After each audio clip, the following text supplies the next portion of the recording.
2024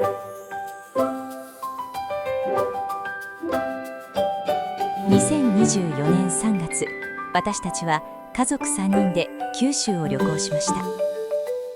長崎から入り、佐賀、福岡、熊本、宮崎、そして大分へ。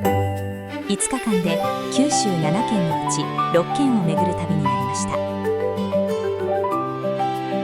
ハウステンボス、吉野ヶ里遺跡、太宰府天満宮、阿蘇山、高千穂峡、湯布院、別府地獄巡り、九州を代表する観光地を移動しながら順番に回っています。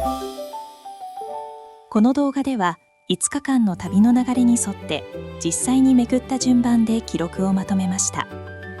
これから九州旅行を計画される方の一つの参考になれば嬉しいです。それでは5日間の旅の記録をご覧ください。最初の目的地は長崎のハウステンボスです。園内に入るとテーマパークというよりヨーロッパの街に来たような雰囲気でした。観光というよりこの日一日をここで過ごす場所という印象です。園内を歩きながら展望塔に上がります。ドムトールン展望塔です。上からは今日宿泊するホテルヨーロッパも見下ろせました。園内にはゆっくり楽しめるアトラクションもあります。3階建てのカルーセルは思っていた以上に大きく迫力がありました。途中で軽く食べ歩き、お店も多くチョコレートハウスなどを見て回るだけでもあっという間に時間が過ぎていきます。この日は園内のホテルヨーロッパに宿泊します。チェックインはカナルボートでホテルへ向かいます。移動そのものがイベントのような少し特別な体験でした。到着するとバイオリンの生演奏で迎えてくれます。一旦ホテルに入り少し休憩してから夕方にもう一度園内へ出ます。夕方になると昼間とは少し雰囲気が変わってきます。光が柔らかくなり街並みの印象も落ち着いて見えてきました。そして夜になると園内はイルミネーションに包まれます。昼とは全く違う景色になりました。1日目はここでほぼ丸1日を過ごす形になりました。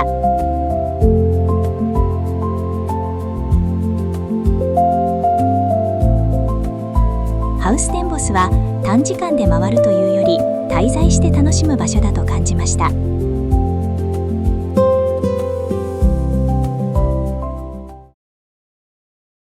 2日目の朝です。ホテルヨーロッパで朝食をとってから出発します。この日は朝から曇り空。昨日とは少し違う落ち着いた雰囲気のハウステンボスでした。ハウステンボスを後にして長崎市内へ向かいます。途中、長崎平和公園に立ち寄りました。静かな空気の中で少しだけ時間を過ごします。続いてグラバー園へ。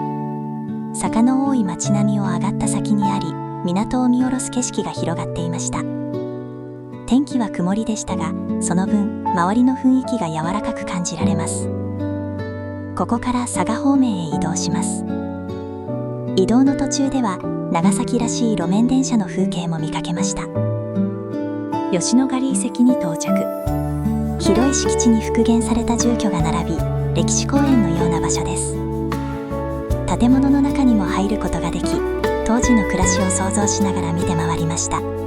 見終わる頃にはすっかり夕方になっていました。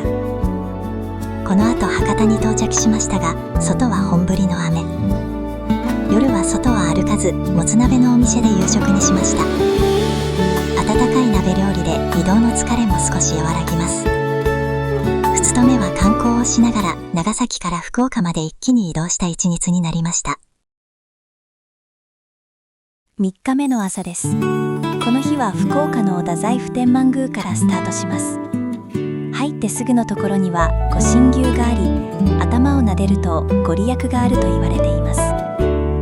まずは参拝へ。学問の神様として知られる神社で、朝から多くの人が訪れていました。ゆっくり境内を歩いた後参道へ。お店が並び、散策も楽しめる場所です。参道では名物の明太子茶漬けをいただきます。温かい食食事で朝からほっとする時間になりました。さらに名物の梅替え餅も、焼きたてをその場でいただくのもこの場所ならではの楽しみです。ここから熊本方面へ向かいます。途中ローカル線の踏切で少し停車。こうした何気ない時間も旅の一部に感じられました。県境を越える頃から景色は次第に山の風景へと変わっていきます。阿蘇の大観峰展望台へ向かう道を登っていきます。展望台へ到着ですが、霧と強風で視界はほとんどありません。迫力はあるものの景色は全く見えませんでした。天候には恵まれませんでしたが、これも旅らしい出来事です。この日は早めに切り上げ、黒川温泉へ向かいます。宿は黒川温泉の黒川荘。落ち着いた雰囲気の温泉宿です。館内は静かで、移動の疲れも少し和らぎます。部屋に入り、ほっと一息つきました。夕食は和食の懐石料理。ゆっくりとした時間の中で旅の一日を振り返りながら過ごします。3日目は街から自然へと移り変わる一日になりました。4日目の朝です。前日、霧で何も見えなかった大観峰へもう一度立ち寄ることにしました。山道を登っていきます。展望台に到着。昨日とは違い、阿蘇の山並みを見ることができました。ここから宮崎県の高千穂へ向かいます。高千穂峡に到着しました。お天気も良くなり、ボート乗り場からたくさんのボートが出ています。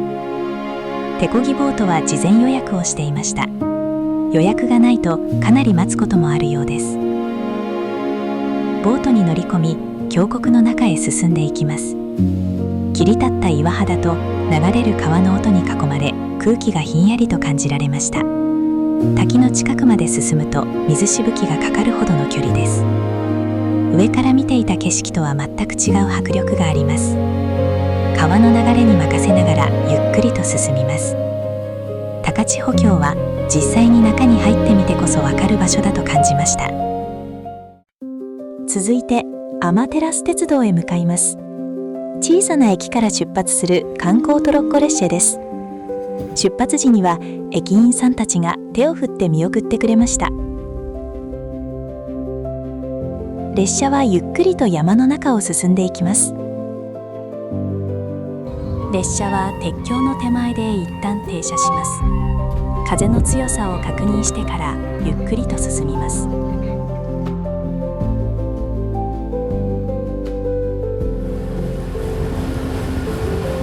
門をくぐると視界が一気に開けました。足元には深い渓谷が広がっています。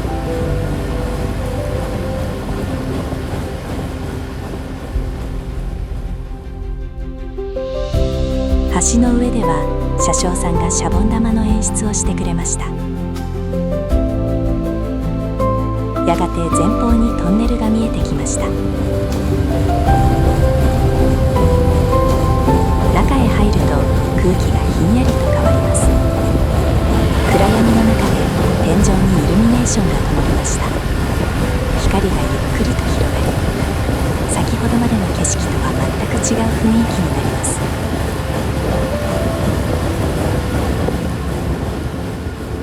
明るい外の光が近づいてきます。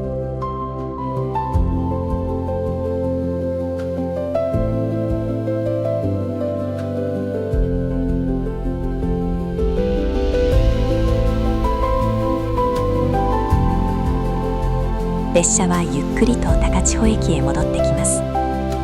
短い時間でしたが、自然の中を走る特別な体験でした。